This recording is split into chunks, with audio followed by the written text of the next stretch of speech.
سلام و درود فراوان. امروز میخوام در مورد یه نکته صحبت کنم که شاید از دید بیشتر پدر و مادرها پنهون مونده و اون اینه که ما کجا با بچه هامون حرف بزنیم، نصیحتشون کنیم یا ایراد ازشون بگیریم یا تشویقشون کنیم، هر چیزی. در مورد مکانش میخوام صحبت کنم که خیلی خیلی هم مهم است.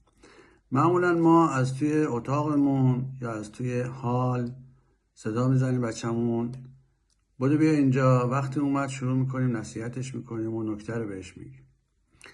این باعث میشه که بچه احساس ضعف کنه. چرا؟ چون که اومده تو قلمرو شما.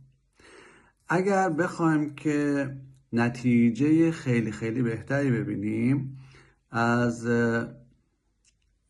حرفایی که میزنیم به بچه هامون، بایستی وارد قلمرو اونا بشیم که در آخر اونا پیروز بشن، یا اگر بعد از چند دقیقه دیگه دوست نداشتن به ما بگن که لطفا از اتاق برو بیرون. بستگی البته داره به ارتباطی که با بچه هاتون داریم.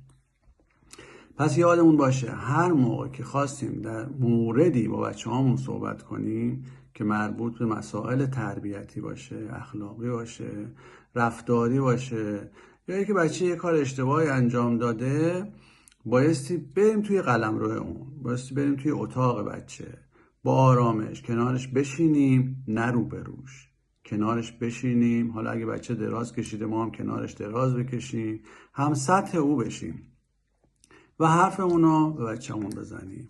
بیشتر از 3 دقیقه هم نه. بچه ها حوصله شنیدن زیاد ندارن، به خصوص از طرف پدر و مادر.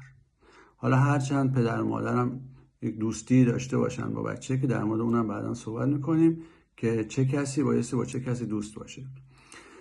پس صحبت امروز در مورد کجا صحبت کردن بود با بچه هامون، توی قلمرو بچه هامون. روز و روزگار خوش. سوالی اگر داشتین میتونین بنویسین، اگر دونستم بهتون جواب بدم. خدا نگهدار.